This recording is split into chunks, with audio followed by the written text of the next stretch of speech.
Olá, muito bom dia a todos. Estamos aqui para mais uma Speed Talk da Associação Empresarial do Minho, hoje com a Susana Soares, da Yeti Engineering School. Susana, bom dia, seja bem-vinda Olá, a bom este dia, espaço. obrigada. Bom dia. Hoje vamos falar sobre recrutamento, e o tema é recrutamento ético e não discriminação, portanto, e vamos aqui desmistificar esta informação, vamos aqui explorar isto também, porque sabemos que as empresas enfrentam desafios, o recrutamento é um dos grandes desafios que as empresas enfrentam e, de facto, há aqui ainda alguma falta de conhecimento de melhores práticas, dos requisitos legais que podem ter impacto na imagem até da empresa, portanto, falando até de recrutamento internacional, que é algo aqui que vamos destacar também, portanto, eu, para falar sobre isto, nada melhor do que passar a palavra à Susana. Susana, força. Olá, bom dia. O meu nome é Susana, eu sou Learning Manager da IET Engineer School, sou licenciada em Gestão de Recursos Humanos e hoje vamos falar muito concretamente sobre o recrutamento e também um pouco sobre as regras a ter em consideração e as boas práticas no recrutamento internacional. Uma vez que hoje em dia a escassez de mão de obra é uma situação que afeta vários setores de atividade aqui no nosso país. E muita gente e muitas empresas têm que começar a recrutar pessoas que não são portuguesas e vamos falar um bocadinho sobre isso e de boas práticas nessa área. Vou começar aqui por partilhar a minha tela. Digam-me depois se já estiverem a ver. Ainda não.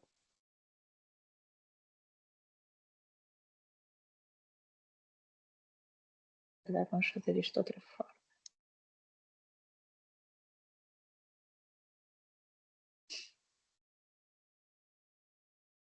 Penso que agora já conseguem ver. Vou só pôr isto em modo de Então, ecrã. exatamente, está ótimo, Susana. Ok. Pronto, vamos falar então sobre recrutamento ético e não discriminação. E eu vou tentar abordar aqui alguns tópicos. A questão de fazer um pequeno enquadramento ao tema, a não discriminação, as boas práticas no processo de recrutamento, falar também um bocadinho do recrutamento internacional, enquadramento legal e contratual, e depois também sobre os vistos e autorizações de residência. Começamos aqui com um pequeno enquadramento ao tema, e sabemos que o recrutamento é um dos momentos mais críticos da gestão de pessoas, com impacto direto na reputação organizacional. Ou seja, pior do que uma má impressão é criar uma má impressão nas pessoas e nas pessoas que recrutamos.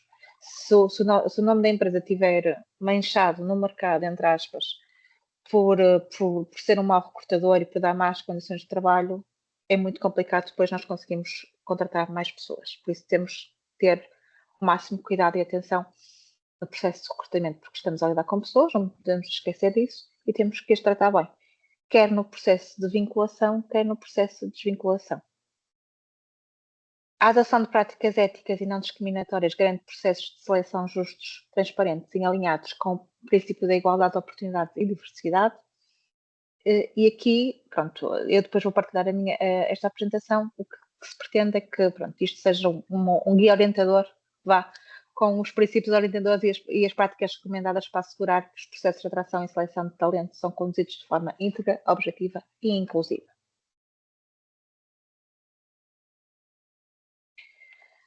Então, as organizações, empresas, devem se orientar por alguns princípios quando iniciam um processo de recrutamento.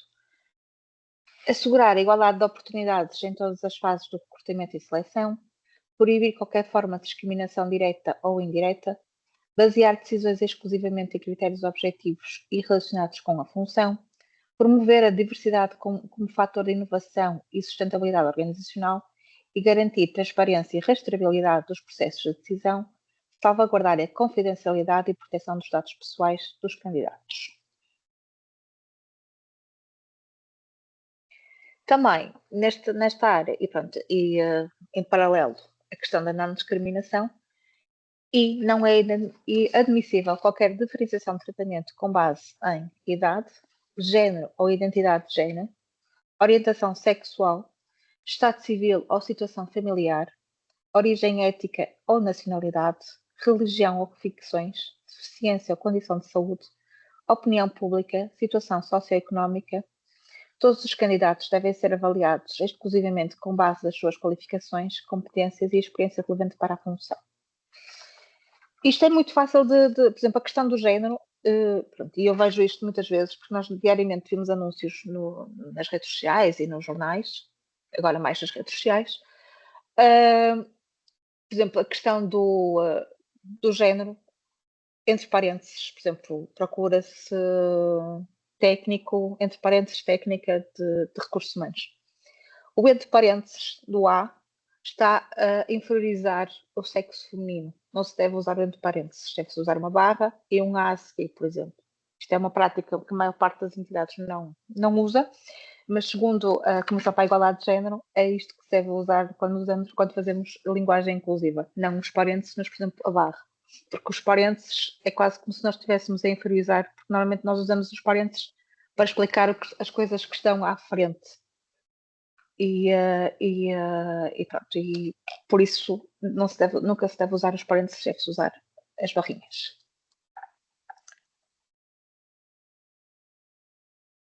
Relativamente a algumas boas práticas que nós devemos ter em consideração.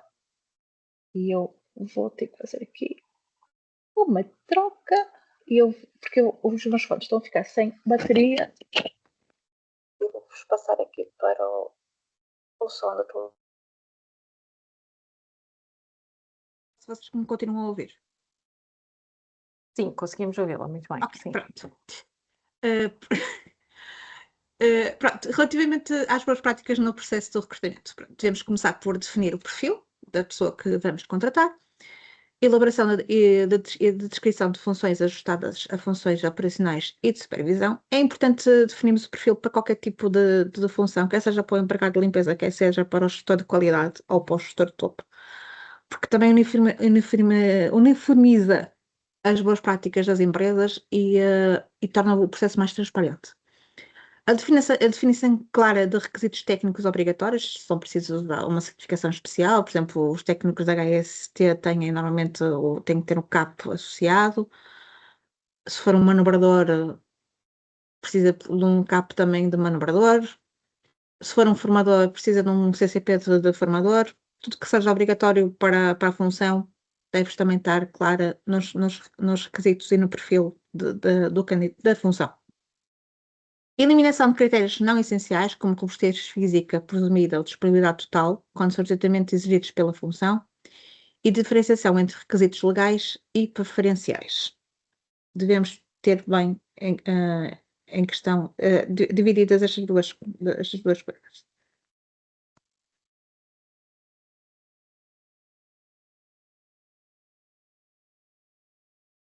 Na questão da divulgação de ofertas, utilizar a linguagem inclusiva, evitando referências implícitas a género, divulgação em canais acessíveis a diferentes perfis de trabalhadores, plataformas digitais, centros de emprego, associações locais, inclusão de requisitos de segurança e formação obrigatória de forma transparente.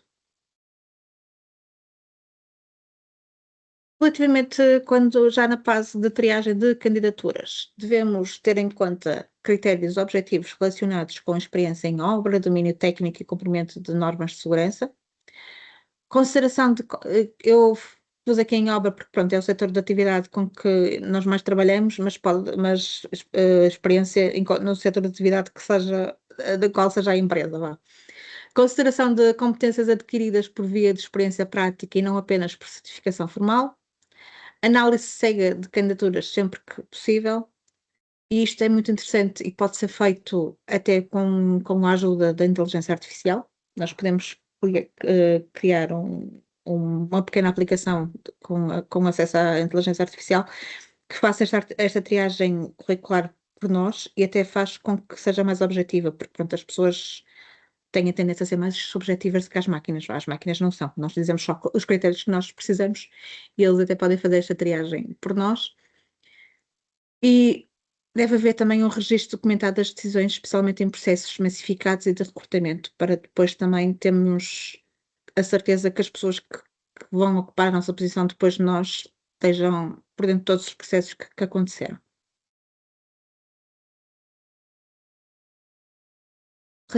No que conta às entrevistas, deve ser usado um guião estruturado com foco em situações reais de contexto de trabalho, seja para que contexto se for.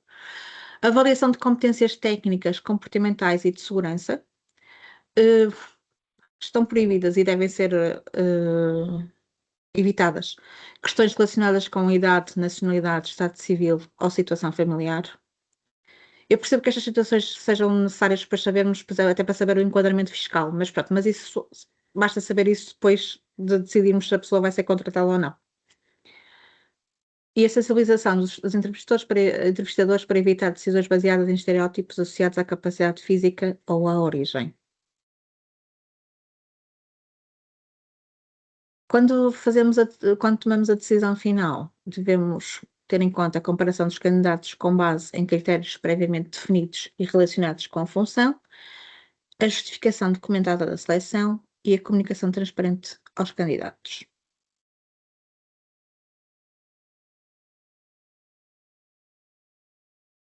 Devemos ter aqui algumas responsabilidades inerentes à função de recrutador, relativamente quer à gestão de topo, quer à gestão de pessoas, garantir o compromisso institucional com práticas éticas de recrutamento e aprovar políticas e mecanismos de monitorização no que diz respeito à gestão do topo e ao departamento de pessoas, assegurar a aplicação consistente dos procedimentos, promover formação interna sobre não discriminação e monitorizar indicadores de diversidade e equidade. Isto é ainda mais importante nas empresas que têm multiculturalidades dentro das empresas, multirreligiões. É importante as pessoas perceberem quais são as realidades que têm à sua frente para desmistificar os conceitos e para fazer com que as pessoas se sintam mais incluídas. Relativamente à proteção de dados, devemos ter em atenção e cumprir sempre a legislação aplicada, recolha mínima necessária, utilização para fins legítimos de recrutamento, conservação por período limitado, segurança e confidencialidade das informações. Existem templates que estão na lei, que podem ser utilizados e que devem ser utilizados para nos salvaguardarmos todos no caso das coisas correrem menos bem e termos tudo assegurado legalmente.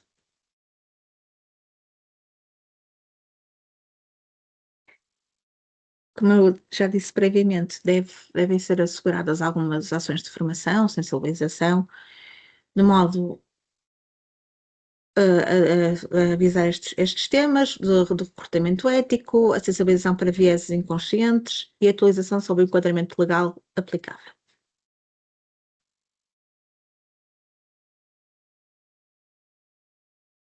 Os processos de recrutamento devem ser sujeitos a auditorias internas regulares, a revisões periódicas de critérios e metodologias e a planos de melhoria contínua.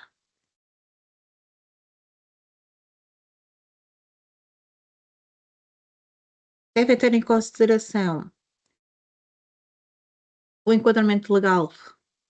Isto já aqui na parte do recrutamento internacional. E vou falar aqui mais concretamente nos países lusófonos, porque é um mercado com o qual nós estamos agora a começar a trabalhar. E por isso vou fazer um pequeno enquadramento sobre este tipo de recrutamento e algumas considerações que nós devemos ter em conta, tendo em conta esta realidade. Devemos ter em atenção o enquadramento legal aplicável ao recrutamento internacional e mobilidade laboral, a garantia de contratos de trabalho escritos, compreensíveis e previamente assinados no país de origem, clareza quanto às funções, local de trabalho, remuneração, horários e condições de alojamento e proibição de cobrança de taxas de recrutamento aos candidatos. Isto é muito importante. Posso-vos dizer, por exemplo, nós estamos a preparar uma viagem a Moçambique e já nos pediram para enviar já no próximo... Nós vamos em maio, já nos pediram para enviar em abril quais são as funções que nós estamos à procura, as condições de trabalho, os requisitos de cada função, o tipo de contrato, tudo que seja inerente a cada oferta para que eles possam divulgar internamente. São requisitos legais do país, neste caso, e por isso achamos importante também partilhar aqui convosco, porque pode ser que algum de vocês também queira eventualmente abordar este mercado novo. Devemos ter em conta a questão da igualdade de tratamento, a garantia da igualdade de condições salariais e de trabalho entre trabalhadores nacionais e estrangeiros para funções equivalentes, o acesso equitativo à formação em segurança e integração em obra ou no local de trabalho, a inclusão dos trabalhadores locados nos mesmos mecanismos de avaliação e progressão. Isto é importante e parece, pronto, estamos no século XXI e se calhar alguns de vocês vão pensar que, pronto, que é um exagero, mas efetivamente existem pessoas na mesma empresa com nacionalidades diferentes que ganham salários diferentes e já para não falar na questão, por exemplo, de homens e mulheres, que também existe, infelizmente, pessoas de géneros diferentes a ganhar salários diferentes.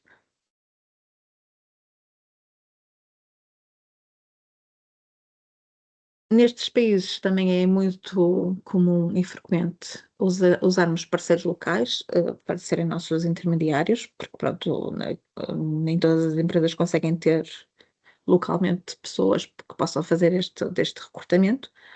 E quando recorremos a esta intermediação, devemos ter em atenção a seleção de entidades intermediárias devidamente registadas e autorizadas no país de origem, inclusão de cláusulas de não discriminação e recrutamento ético nos acordos com os parceiros locais, a monitorização das práticas de seleção realizadas por terceiros e responsabilização contratual por práticas abusivas ou discriminatórias, para nos salvaguardarmos também a nós.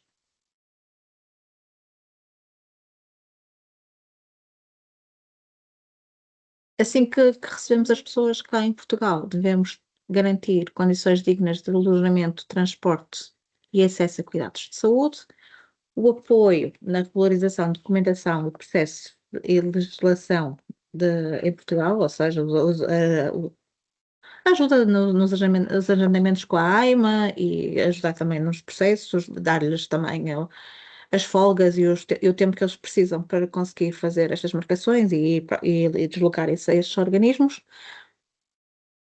Disponibilização de informação sobre direitos laborais do país de origem. Também devem ser, quando lhes é dado o contrato para eles assinarem, explicarem também o que é que existe em termos de o enquadramento legal da lei laboral em Portugal e quais são os direitos e os deveres que cada um tem. Isto, pronto, como é óbvio, não é só direitos, também são deveres e há que cumprir um e outro.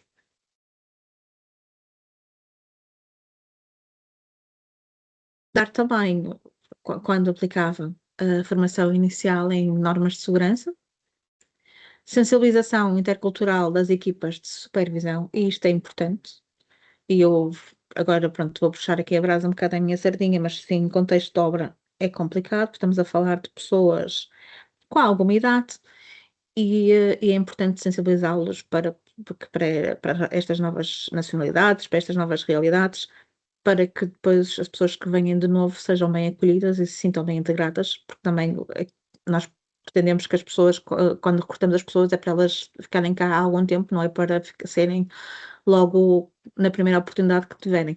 Por isso, se as pessoas estiverem bem acolhidas e se sentirem bem no trabalho na empresa, as pessoas não vão procurar outro trabalho fora. Esta questão também é importante, a disponibilização de materiais formativos em língua portuguesa clara e acessível, e mesmo que sejam, estamos a falar, por exemplo, aqui neste caso nos países lusófonos, é importante porque eles, embora falemos todos português, é diferente e devemos ter sempre o cuidado de perceber a questão do feedback, que a pessoa com quem nós estamos a falar percebeu bem aquilo que nós dissemos.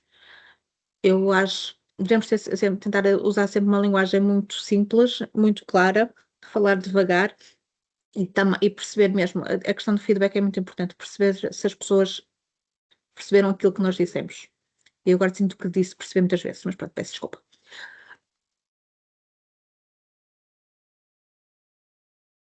Também devemos ter em atenção a prevenção do risco reputacional e legal, pronto, registro documental de todas as fases do processo de recrutamento no país de origem, uma auditoria periódica de processos de mobilidade internacional. Eu isto aconselho sempre que seja por uma entidade externa para não haver aqui casos, nenhuma desconfiança, nenhum critério de viés. E deve haver, e pronto, isto a legislação também já obriga, um canal de denúncia acessível a todos os trabalhadores deslocados e não deslocados.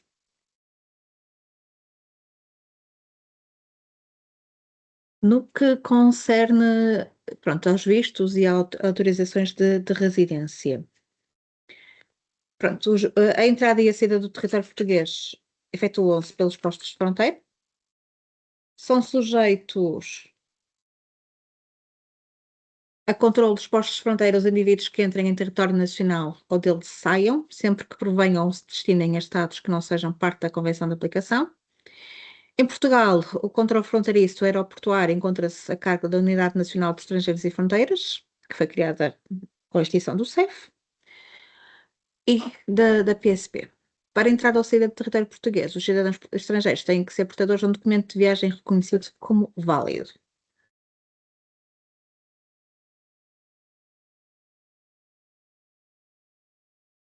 Existem vários tipos de vistos, os vistos de escala aeroportuária, os vistos de curta duração, os vistos de estada temporária, os vistos para obtenção de autorização de residência, designado por visto de residência, e vistos para procura de trabalho qualificado. Os vistos de curta duração destinam-se a permitir a entrada em território português ao titular para que fins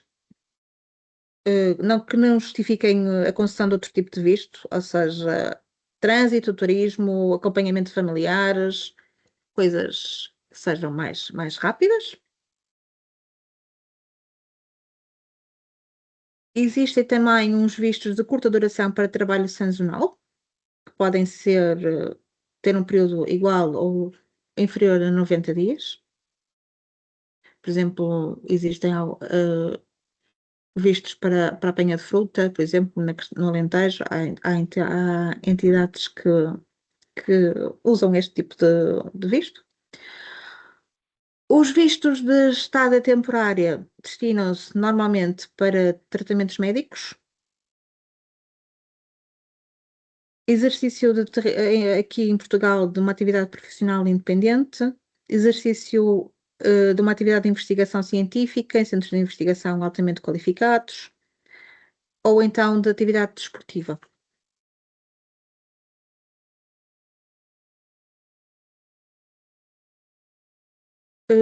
Os vistos de trabalho qualificados são concedidos a titulares de competências técnicas especializadas, habilitando o seu titular a entrar e a permanecer em território nacional com a finalidade de procura de trabalho. Estes vistos normalmente são dados por um período de 120 dias, que depois podem ser prorrogados por mais 60 dias. Os vistos de residência são válidos para 2 entradas em território português e habilitam o seu titular a nele permanecerem por um período de 4 meses, sendo que nesse prazo deverá solicitar o pedido de autorização e residência junto à AIMA. O pedido de visto é apresentado nos postos consulares portugueses no país de origem, instruído com toda a documentação que é obrigatória. Isto depois varia de país em país, deverão ser consultados as embaixadas ou os consulados para nos ajudarem nestes processos.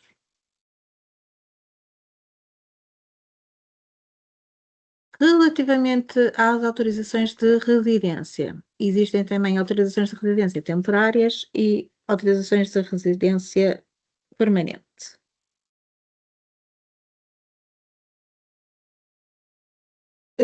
A autorização de residência permanente não tem limite de validade, por isso é que se chama permanente. As temporárias normalmente é válida por 2 anos e podem ser renovadas por períodos iguais, ou então às vezes até de períodos sucessivos de 3 anos. A primeira é de 2 anos, depois são períodos sucessivos de 3 anos. Se o requerente for abrangido pelo acordo da CPLP, neste caso seria porque estamos a falar do países lusófonos, ou de outro país que tenha acordo connosco. Relativamente a este tema, pronto, era mais ou menos isto que eu tinha para vos apresentar. Isto são os nossos contactos. Eu vou parar aqui a minha partilha. Pronto. No que concerne ao recrutamento, pronto, esta parte mais teórica, vocês depois vão ter acesso a esta apresentação e pronto, e vocês, depois, todas as dúvidas que tiverem, também têm lá o contacto, podem entrar em contacto connosco. Queria-vos também falar de um projeto mais específico, nós vamos começar a levar, que vai iniciar agora, já iniciou, mas vamos começar as nossas viagens em maio. É um projeto de recrutamento internacional que estamos a desenvolver com um parceiro nosso. E o projeto prevê viagens a 5 países, Moçambique, Angola, Brasil. No Brasil vamos a Brasília, São Paulo e Rio de Janeiro. Cabo Verde, a Sal e a Praia. E também Santo Tomé e Príncipe. É um processo de recrutamento internacional, como disse, onde está previsto levar-nos ofertas de emprego de várias empresas em Portugal. No caso de estarem interessados, podem entrar em contato connosco e nós levaremos as vossas ofertas. Isto, como está incluído no projeto financiado, não tem qualquer custo para as empresas, para os parceiros que pretendam integrar este projeto, porque, como eu disse, é um projeto financiado. Eventualmente terá custos depois, se vocês, pronto, quiserem avançar com os recrutamentos, porque, pronto, têm que pagar as viagens das pessoas que, pronto, eventualmente possam querer integrar nos vossos quadros. Mas a questão das ofertas, pronto, nós fazemos reuniões com as empresas que queiram eventualmente e estejam interessadas em avançar com isto. Até podemos reunir sem ter qualquer interesse depois de avançar com o projeto. Porque pronto, a ideia é levar o máximo de ofertas de trabalho que sejam possíveis, porque pronto, já que vamos estar fora, pretendemos maximizar estas visitas e tentar pronto, apoiar o máximo de empresas que queiram, não é? E porque o interesse aqui também, o sucesso do projeto é quanto mais pessoas e mais ofertas tivermos melhor, mas também pronto, nos interessa fazer um trabalho bem feito e com alguma qualidade, e penso que pode ser uma mais-valia aqui também para os associados da EMINHO. E pronto, por isso também acho que pronto, deveria falar sobre isto. Sei que faz um pouco ao tema, mas pronto. Quer dizer, faz e não faz, porque pronto, também é recrutamento. Mas pronto, mas de qualquer das formas, estamos disponíveis para reunir convosco e vos explicar melhor o projeto, se tiverem interesse. E também, pronto, se tiverem alguma dúvida também específica sobre esta questão dos recrutamentos, nós também temos a questão dos vistos, temos uma pessoa especializada que apoia nesta área, que dá apoio na integração das pessoas, não é? Quer em termos documentais também, porque é muito importante a questão da AIMA, porque pronto, os agendamentos são complicados, estão atrasados, e pronto, e às vezes as pessoas sentem-se um bocado perdidas com isto, e nós também temos esta vertente. E se calhar agora, pronto, se a Angélica permitir, pronto, vou abrir Obrigada, aqui. Susana. Obrigada, eu. Muito obrigada pela sua exposição. Aquilo que estava a dizer agora no fim tem tudo a ver, portanto, as empresas, o recrutamento, esteve a dar aqui informações, dicas. Dicas é pouco, ou seja, informações importantes realmente para quem recruta, e todos os dias as empresas passam por estes processos, portanto, eu até botei aqui uma coisa que achei muito interessante, que é a reputação da empresa, quer quando é a vincular, quer quando é a desvincular. Portanto, isto é importante, não é? Porque há o procedimento de recrutamento, mas também há ao inverso, e é importante ter aqui uma postura ética, uma postura correta, uma postura adequada em cada um destes momentos, não é? Portanto, o recrutamento tem todas Sim, estas fases. eu acho sempre que devemos, mesmo quando as pessoas saem, acho que devemos ter sempre uma conversa com as pessoas. Porque, primeiro, nós nunca sabemos o futuro. Até podemos vir a trabalhar futuramente novamente com essas pessoas. E acho que e mesmo as empresas só ganham a saber, porque assim, as pessoas até podem sair porque se calhar já não se identificam com aquela função e Claro. querem procurar outras coisas. Ou então para uma coisa que correu menos bem, e acho que é importante as empresas saberem também para melhorar, porque pronto, que saiu aquela pessoa, mas corremos o risco de começarem a sair mais. E se calhar Claro, e claro, estas eu acho coisas que são importantes. serve para aprender e obviamente que não tem que ser da maneira mais complicada, não é? Devemos tentar fazer isso da melhor forma possível. Outra coisa que achei muito interessante, antes de abrir aqui o espaço para perguntas e respostas, foi a possibilidade, e nós falamos todos os dias também de inteligência artificial, é a possibilidade da análise cega das candidaturas, que achei espetacular, porque realmente nós, lá está, isto não invalida a importância de facto de ouvirmos e de conversarmos com as pessoas e de percebermos que não é óbvio. Eu não sou a favor de que a inteligência artificial substitui, mas realmente pode fazer uma análise mais objetiva realmente uma triagem mais objetiva dos currículos e faz sempre do currículo, da informação que temos sobre a pessoa. Achei muito interessante, é mais uma utilidade aqui da inteligência artificial que pode. Nunca tinha parado para pensar nisso, se calhar é muito básico, mas não tinha parado para pensar nisso, mas achei muito interessante. Inteligência artificial, pronto. Não, serve eu para acho, tudo, não é? eu faço parte daquela coisa, eu acho que nós não vamos ser substituídos por robôs, pronto. Até porque nós temos coisas que os robôs acho que nunca Claro vão que não, conseguir sim, replicar. Mas obviamente. acho que podemos usar e devemos usar as ferramentas que nos são dadas, né? E que existem no mercado. E algumas delas até são gratuitas. E, por exemplo, esta questão da triagem cega é interessante porque as empresas normalmente recebem centenas de currículos sempre que abrem uma função. E percebo, mesmo que uma pessoa que esteja a analisar 100 currículos, a certa altura já não consegue ver currículos. Já Claro. começa a baralhar tudo e já começa porque parecem todos iguais. Por isso, esta primeira triagem não é subsequente, mas esta primeira triagem, só de perceber se os currículos cumprem ou não com os requisitos que nós pretendemos, isto é fácil de fazer através da inteligência artificial, não requer Parece-me bem. grande competência técnica, não é preciso ser um engenheiro muito. E é uma parte em que a inteligência artificial pode ser bem usada e bastante Muito útil. ajuda-nos muito no trabalho. Claro que sim. Eu já agora quero aproveitar então para abrir este espaço para se alguém quiser colocar aqui alguma questão à Susana. Tal como ela disse, esta apresentação vai ser partilhada por todos e tem os contactos da IETI no fim. Já agora, não só sobre recrutamento ou sobre esta questão do recrutamento internacional, a IETI é uma entidade ligada à formação, com formações diversas e, portanto, poderá ser muito útil noutras áreas também. Portanto, procurem depois na internet mais informações, mas ficam com os contactos. De qualquer forma, mas gostaria de saber se há alguma questão, alguém que gostaria, podem abrir o microfone, podem escrever, portanto, algum comentário, alguma pergunta nesta questão do recrutamento internacional. Percebemos que há aqui várias questões a ter em consideração e sabemos também que estão aqui com este projeto, não é? Portanto, aqui nos países lusófonos.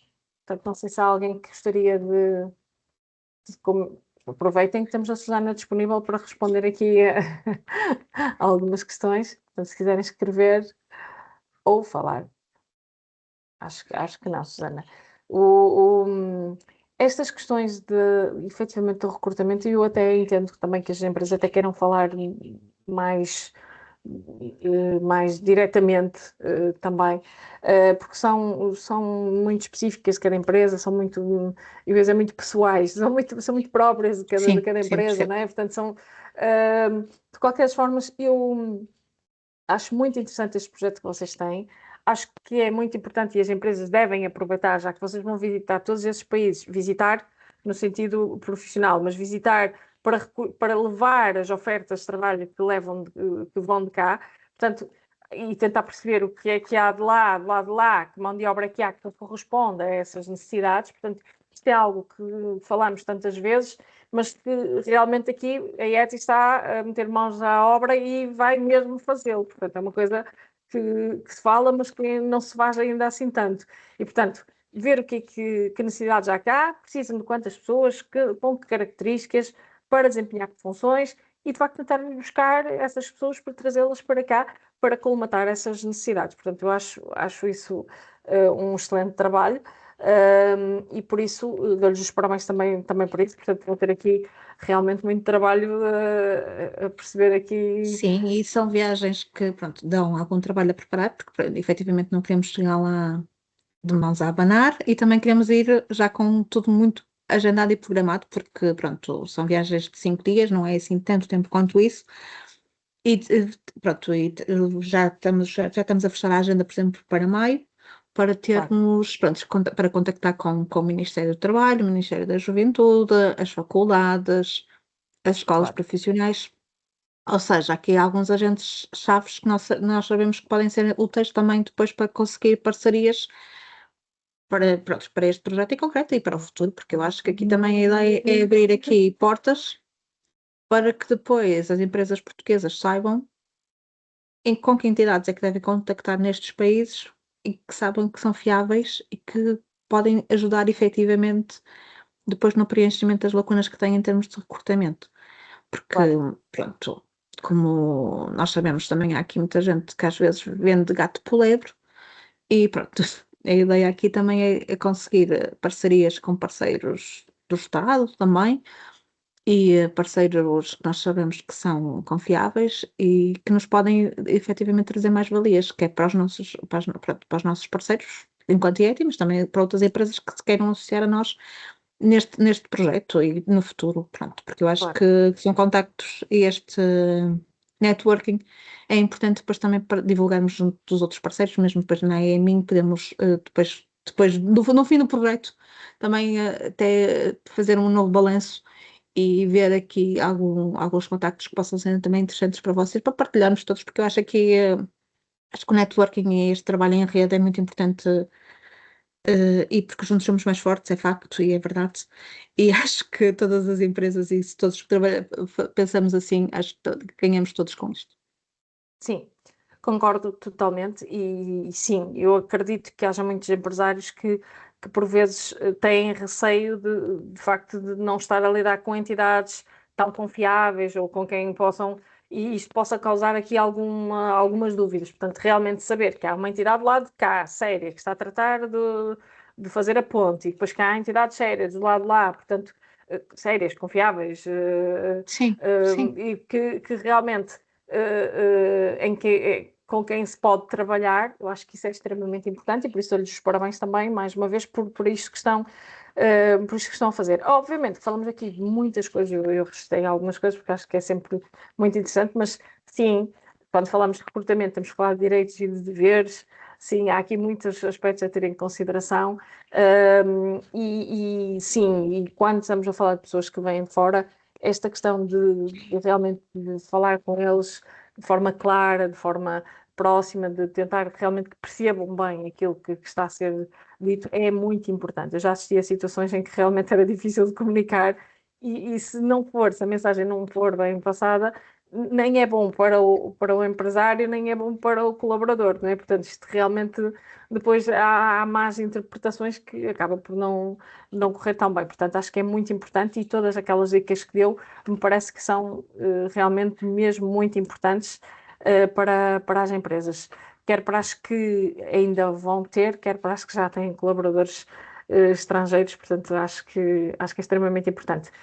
Portanto, não sei se quer fazer mais alguma consideração, não há questões, significa que foi bem, que foi clara, portanto, nós iremos, para além de enviar esta apresentação, iremos enviar um questionário de avaliação ou de opinião também sobre esta sessão, no qual poderão dar opinião sobre aquilo que foi falado e, ao mesmo tempo, também dar sugestões de outras temáticas que podem ser exploradas pela Associação Empresarial de Minho nas Speed Talks. Portanto, para além disso, temos os nossos eventos e toda a atividade da Associação pode ser consultada na nossa página ae-minho.pt, portanto, sugiro que visitem, tal como a página da IETI, também sugiro que visitem. Susana, não sei se há mais alguma coisa, senão eu agradeço a sua Não, disponibilidade. da minha parte, pronto, resta só agradecer à Eminho por esta oportunidade e para as pessoas que estiveram presentes e que nos vão ouvir também no futuro. Qualquer Muito questão bem. que precisem da nossa parte, têm os nossos contactos, podem dispor. Qualquer coisa nós também fazemos a ponte, garantidamente. Muito obrigada a todos, obrigada Susana e até uma próxima então. Fiquem bem. Obrigada.